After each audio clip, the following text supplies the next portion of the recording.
Hello again. Let's find out more about how milk is produced in this dairy farm.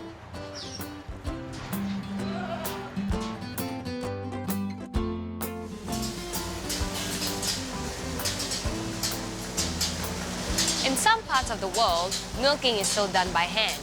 But in this farm, milking is done by machines. You know how that milking process takes place? Let's take a look.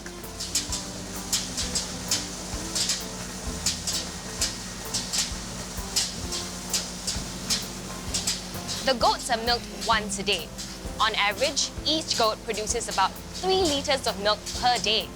There's also another important process that the milk goes through before it is packed and transported from the farm to the supermarket shelves. You know what that is?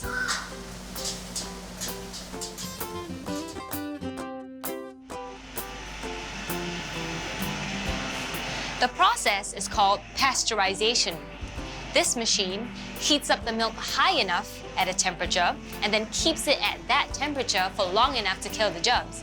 And then it is cooled rapidly without causing major changes to the chemical composition of the milk. After pasteurization, it is cooled and packed. Let me have a taste of that goat milk.